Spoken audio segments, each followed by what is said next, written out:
Hi ಎಲ್ಲರಿಗೂ ನಮಸ್ಕಾರ. Welcome back my YouTube channel. ಇವತ್ತಿನ ವಿಡಿಯೋದಲ್ಲಿ ನಾನು ನಿಮಗೆ ಒಂದು ಒಳ್ಳೆ ಹೇರ್ ಆಯಿಲ್ನ ರೆಮಿಡಿನ ತೋರಿಸ್ತಾ ಇದ್ದೀನಿ. ಮನೆಯಲ್ಲೇ ನೀವು ಮಾಡಿಕೊಂಡು ನೀವು ಈ ಆಯಿಲ್ನ ಯೂಸ್ ಮಾಡೋದ್ರಿಂದ ನಿಮಗೆ ಯಾವ ರೀತಿ ಬೆನಿಫಿಟ್ ಇರುತ್ತೆ ಅಂತಂದರೆ, ನಿಮ್ಮ ಕೂದಲೇನು ಗ್ರೋ ಆಗ್ತಾ ಇಲ್ಲ, ಏರ್ ಫಾಲ್ ಆಗ್ತಾ ಇರುತ್ತೆ, ತಿನ್ನಾಗಿರುತ್ತೆ, ಥಿಕ್ನೆಸ್ ಇರೋದಿಲ್ಲ, ಶೈನಿ ಇರೋದಿಲ್ಲ, ಏರ್ ಫಾಲ್ ಎಲ್ಲ ಆಗ್ತಿರ್ತದೆ. ಹಾಗೆಯೇ ಫಂಗಲ್ ಇನ್ಫೆಕ್ಷನ್ ಕೂಡ ಆಗ್ತಾ ಇರುತ್ತೆ. ಸೊ ಟೋಟಲಿ ನಿಮ್ಮ ಹೇರ್ಸಲ್ಲಿ ಇರೋ ಪ್ರಾಬ್ಲಮ್ಸ್ ಎಲ್ಲ ನಿಮಗೆ ಈ ಏರ್ ಆಯಿಲ್ನ ಯೂಸ್ ಮಾಡೋದ್ರಿಂದ ಎಲ್ಲ ರೀತಿಯ ನಿಮಗೆ ಏನು ಪ್ರಾಬ್ಲಮ್ಸ್ ಮಾಡ್ತಿರ್ತೀರಲ್ಲ, ಸಫರ್ ಆಗ್ತಿರ್ತೀರಲ್ಲ, ಅದೆಲ್ಲದು ನಿಮಗೆ ಕಡಿಮೆ ಆಗ್ತಾ ಹೋಗುತ್ತೆ. ಒಳ್ಳೆ ರಿಸಲ್ಟ್ ಕೊಡುತ್ತೆ. ಇದನ್ನು ಭಾಳ ವರ್ಷದಿಂದನೇ ಯೂಸ್ ಮಾಡ್ತಾಯಿದ್ದೀನಿ. ಸೊ ಅದಕ್ಕೆ ನಿಮಗೆ ಕೂಡ ತೋರಿಸ್ತಾ ಇದ್ದೀನಿ. ನೀವು ಕೂಡ ಒಮ್ಮೆ ಟ್ರೈ ಮಾಡಿ, ಆಮೇಲೆ ನಿಮಗೆ ಗೊತ್ತಾಗುತ್ತೆ ಯಾವ ರೀತಿ ಇದೆ ಅಂತ. ಸೊ ನೋಡ್ಕೊಂಬನ್ನಿ ನಾನು ಯಾವ ರೀತಿ ಮಾಡ್ತೀನಿ ಅಂತ. ಬಟ್ ಅದಕ್ಕಿಂತ ಮುಂಚೆ ನನ್ನ ಚಾನಲ್ಗೆ ಸಬ್ಸ್ಕ್ರೈಬ್ ಮಾಡಿ, ಹಾಗೆ ಪ್ಲೀಸ್ ಸಪೋರ್ಟ್ ಮಾಡಿ. ಹಾಗೆ ಇವತ್ತಿನ ವೀಡಿಯೋ ನಿಮ್ಗೆ ಏನಾದರೂ ಲೈಕ್ ಆಯ್ತಂದರೆ ಲೈಕ್ ಮಾಡಿ, ಹಾಗೆ ಕಮೆಂಟ್ ಮೂಲಕ ನೀವು ಕೂಡ ನನಗೆ ತಿಳಿಸ್ಕೊಡಿ ಯಾವ ರೀತಿ ಇದೆ ಅಂತ. ಸೊ ನೋಡ್ಕೊಂಬನ್ನಿ ಅದು ಯಾವ ರೀತಿ ನಾನು ಮಾಡೋದು ಅಂತ ನಿಮಗೆ ಇವತ್ತಿನ ವೀಡಿಯೋದಲ್ಲಿ ತೋರಿಸ್ತೀನಿ. ಭಾಳ ಸಿಂಪಲ್ಲಾಗಿದೆ. ಫಸ್ಟು ಫ್ರೆಶ್ ಆಗಿರೋ ನೆಲ್ಲಿಕಾಯನ್ನ ತೊಗೋಬೇಕು ನೀವು. ನಾನು ಏನಿಲ್ಲ ಅಂದರೆ ಒಂದು 7 ತೊಗೊಂಡಿದ್ದೀನಿ ನೆಲ್ಲಿಕಾಯಿನ. ಇದನ್ನು ಸ್ಮಾಲಾಗಿ ಸ್ಟಾರ್ಟಿಂಗಲ್ಲಿ ಸ್ವಲ್ಪ ಸಣ್ಣಗಾಗಿ ಹೆಚ್ಕೋಬೇಕು. ಎಲ್ಲ ಕಟ್ ಮಾಡಿ ಸೈಡಿಗೆ ನೀವು ಅದು ಬೀಜ ಇರುತ್ತಲ್ವ, ಸೊ ಬೀಜನ ಸೈಡಿಗೆ ಇಟ್ಕೊಳ್ಳಿ. ಇವಾಗ ನಾನು ಇವೆಲ್ಲ ಕಟ್ ಮಾಡಿದ ಮೇಲೆ ನಾನು ಒಂದು ಮಿಕ್ಸಿ ಗ್ರೈಂಡ್ ಮಾಡ್ಕೊತೀನಿ. ಇದನ್ನು ಯಾಕಂದರೆ ನೈಸ್ ಮಾಡ್ಕೋಬೇಕು. ಹಾಗೆ ಹಾಕಿದರೆ ನಡೆಯುತ್ತೆ, ಬಟ್ ನಾವು ಗ್ರೈಂಡ್ ಮಾಡಿ ಹಾಕೋದ್ರಿಂದ ಅದರಲ್ಲಿರೋದೆಲ್ಲ ಇದಿರುತ್ತಲ್ವ, ಸೊ ಅದರಲ್ಲಿರೋ ಅಂಥದ್ದೆಲ್ಲದು ನಿಮಗೆ ಆಯಿಲಲ್ಲಿ ಚೆನ್ನಾಗಿ ಬೇಗ ಬಿಟ್ಕೊಳುತ್ತೆ. ಸೊ ಅದಕ್ಕೋಸ್ಕರನೇ ಚೆನ್ನಾಗಿ ನಾನು ಗ್ರೈಂಡ್ ಮಾಡ್ಕೊಂಡಿದ್ದೀನಿ.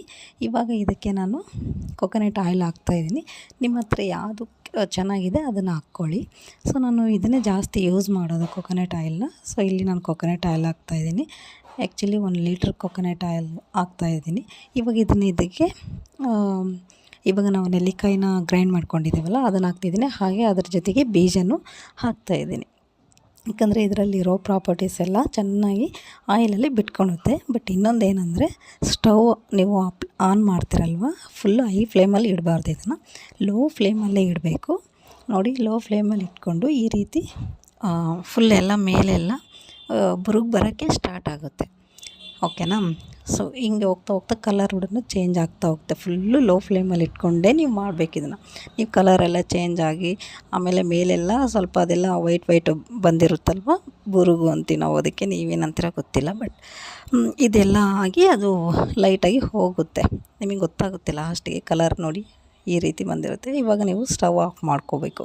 ಇದು ಸ್ಟವ್ ಆಫ್ ಮಾಡಿದ ಮೇಲೆ ಇದನ್ನು ಚೆನ್ನಾಗಿ ಕೂಲ್ ಆಗೋಕ್ಕೆ ಬಿಡಿ. ತಣ್ಣಗಾಗಬೇಕು. ತಣ್ಣಗೆಲ್ಲ ಆದಮೇಲೆ ಒಂದು ಗಾಜಿನ ಇದಿರುತ್ತಲ್ವ, ಡಬ್ಬೆ ಇರುತ್ತಲ್ವ, ಸೊ ಅದರಲ್ಲಿ ನೀವು ಚೆನ್ನಾಗಿ ಜರಡಿ ಇಟ್ಕೊಂಡು ಈ ರೀತಿ ಮಾಡಿ ಇಟ್ಕೊಳ್ಳಿ ನೀವು. ಇದನ್ನು ನೀವು ಚೆನ್ನಾಗಿ ಇನ್ನು ಮೇಲೆಲ್ಲ ಉಳಿದಿರುತ್ತಲ್ವ, ನೋಡಿ ಇದೆಲ್ಲ ಕಪ್ಪು ಜರಡಿ ಮಾಡಿದಾಗ ಮೇಲೆಲ್ಲ ಬಂದಿರುತ್ತೆ, ಅದರಲ್ಲಿ ಇನ್ನೂ ಆಯಿಲ್ ಇರುತ್ತೆ.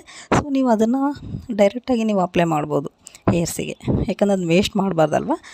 ಸೊ ಇವಾಗ ನೋಡಿ ನಾನಿಲ್ಲಿ ಆಯಿಲ್ನ ಅಪ್ಲೈ ಮಾಡ್ತಿದ್ದೀನಿ. ನೀವು ಬೇಕಾದರೆ ನೈಟೆಲ್ಲ ಅಪ್ಲೈ ಮಾಡಿ ಚೆನ್ನಾಗಿ ಮಸಾಜ್ ಮಾಡಿ ಬೆಳಿಗ್ಗೆ ನೀವು ನಾರ್ಮಲ್ ವಾಟ್ರಿಂದ ವಾಶ್ ಮಾಡ್ಕೋಬೋದು. ಇಲ್ಲಪ್ಪ ನಾವು ರಾತ್ರಿ ಹಚ್ಚಿದರೆ ಕೂಲಾಗುತ್ತೆ, ನೆಗಡಿ ಬರುತ್ತೆ ಅಂದರೆ ಮುಂದಿನ ದಿನ ನೀವು ಬೇಕಾದ್ರೆ 2 ಅವರ್ಸ್ ಬಿಟ್ಟು ಚೆನ್ನಾಗಿ ಮಸಾಜ್ ಮಾಡ್ಕೋಬೇಕು. ಇದೇ ಮೇನ್ ಇಂಪಾರ್ಟೆಂಟು.